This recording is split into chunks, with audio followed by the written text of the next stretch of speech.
What's up mga ka-brum-brum? Today, dumating na yung tambutso na in-order ko kasi papalitan ko na yung Exos X6 ko na tambutso. So, ito po yun, dumating na. So, ito po yung in-order ko sa Shopee. May kasama siyang clamp. So, ito na po yung tambutso. Shit. Wow, nakabag pa po. Nice.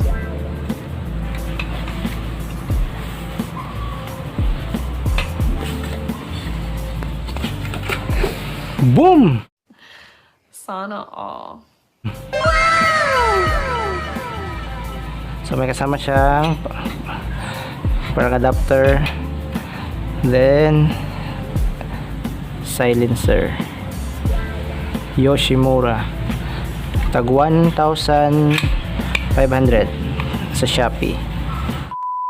So ipapakabit natin to doon sa Tri-R, doon sa may Davao Dock ng Davao. Po, no? Ipapakabit natin to sa Tri-R doon sa Davao Doctors Hospital, likod nun. Ayun ang muffler shop. Stop it. Get some help. Po, no? Ipapakabit natin to sa Tri-R doon sa may Davao Doctors Hospital. At before natin ipakabit yun, tingnan mo natin itong dati kong tambutso, Exos X6. Kung bibili kayo dito, ang disadvantage lang niya itong sa dulo. Ito yung dulo niya. Natutunaw po siya. Kasi plastic lang po yung dulo, yung tip. Yan lang, yun po disadvantage. At saka minsan dito rin parang yung pagbago na-open yun dito. Kaya ito pinawelding ko. Huwag nyo na pupansin yung iba. Bangga-bangga na lang yan. So, isa-sound check natin for the last time itong Exos X6 ko.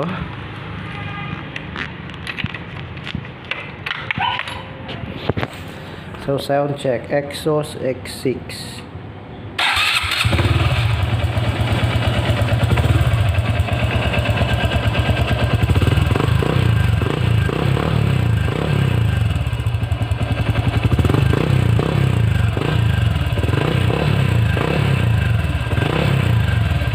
A few moments later.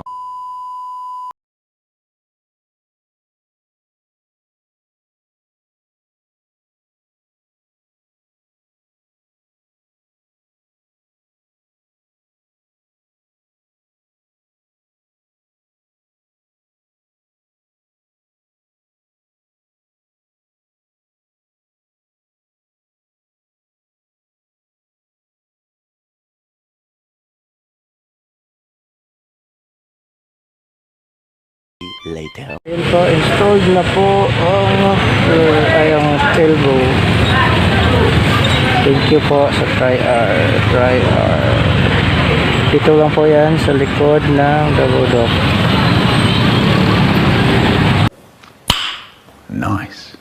So yun, sa sound check na natin itong Yoshimura pipe sa Shopee. Yan po. Tapos yung ginawa po nila sa adapter dito, kinonekta nila sa elbow doon sa Tri-R. So sa sound check natin with silencer. With silencer.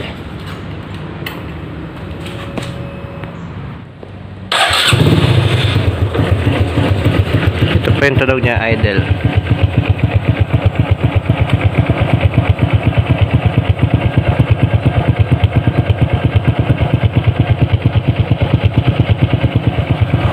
So, i-rev natin.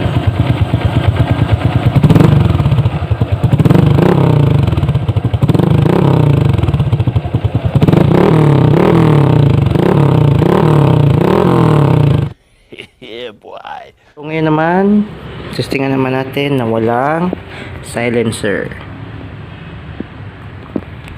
Okay. Sound check. Itong tunog niya sa idle.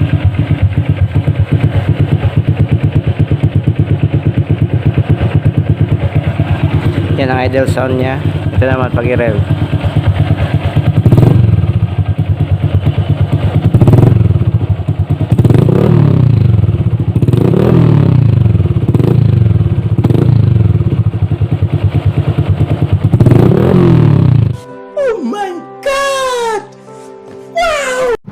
So yun po, nakabit na po yung muffler ko na Yoshimura. Salamat po sa nagkabit at gumawa ng elbow. Tri-R muffler ng Mount Apo.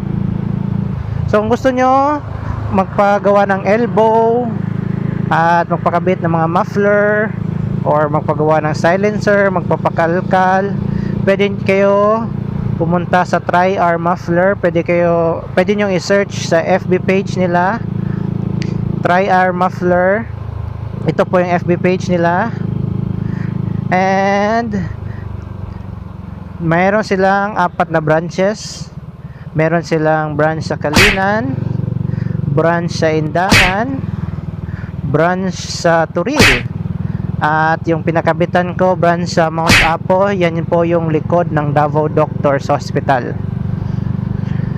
And sa nagtatanong, yung sa elbow ko, 1,000 po yung nagastos ko, kasama na po yung kabit ng muffler. At sa mga nagtatanong naman kung saan ko binili yung muffler or yung Yoshimura muffler, pwede kayo pumunta sa Shopee page na Red Exhaust. Nasa link description below, or ito Red Exhaust. Madami na silang mga bentang mufflers dyan, at legit po, matibay, magandang quality, stainless, at mura lang. Legit po ito na shop. So kung gusto nyong pares ng muffler ko or meron kayong matipuhang iba dito, try nyo po ito na shop. Okay.